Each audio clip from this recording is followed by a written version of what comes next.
नमस्कार, capital TV Uttar Pradesh देख रहे हैं आप। आपके साथ मैं हूं बबीता। 3 कृषि कानूनों के वापसी के बाद अब सीएए का मुद्दा उठना शुरू हो गया है। पीएम मोदी ने हाल ही में राष्ट्रीय संबोधन के दौरान 3 कृषि कानूनों को वापस लेने की बात कही थी, जिसके बाद अब बाकी कानूनों की वापसी के लिए भी विरोध के सुर उठने शुरू हो गए हैं। किसानों के बाद अब एआईएमआईएम के प्रमुख असदुद्दीन ओवैसी ने भी मुसलमानों के हक के लिए सड़कों पर सीएए और एनआरसी को लेकर सरकार के खिलाफ प्रदर्शन करने की चेतावनी दे दी है। प्रधानमंत्री नरेंद्र मोदी के 3 कृषि कानूनों को निरस्त करने के 3 दिन बाद एआईएमआईएम के प्रमुख असदुद्दीन ओवैसी ने भी नागरिकता संशोधन अधिनियम यानी कि सीएए और नागरिकों के राष्ट्रीय रजिस्टर यानी कि एनआरसी और एनपीआर के फैसले को वापस लेने की मांग उठाई है।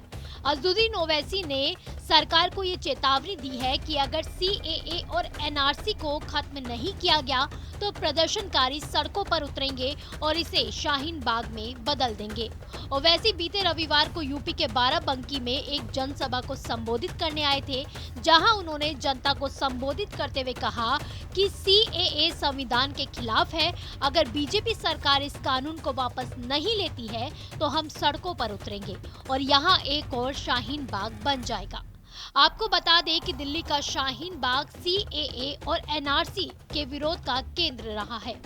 विरोध स्थल जहां सीएए के खिलाफ आंदोलन के लिए सैकड़ों महिलाओं ने कई महीनों तक डेरा डाला था।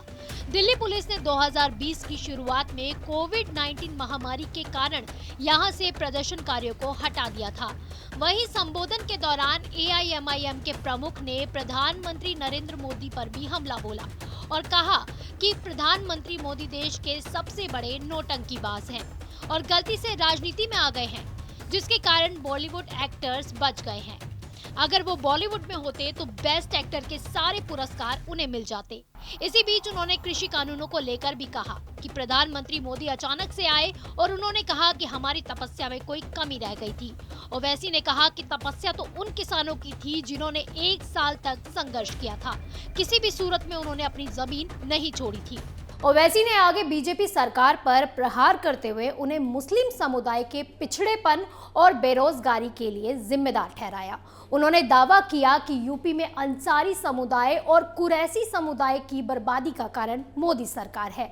सरकार ने उन्हें बेरोजगार कर दिया है। उन्होंने गौ हत्या पर कहा कि योगी सरकार के आने के बाद से ही कुरैशी समुदाय की मांस की दुकानों पर ताला लग गया है। बूचड़ खाने बंद हो गए हैं, जिससे बुनकरों की आय में कमी आई है। ओवैसी ने कहा कि सरकार सिर्फ दिखावा कर रही है, उसने इस समाज के लिए कोई काम नहीं किया है। ओवैसी के इस बेतुके बयान पर आपकी क्या राय है? कमेंट सेक्शन में जरूर बताएं और देखते रहें कैपिटल टीवी। नमस्कार।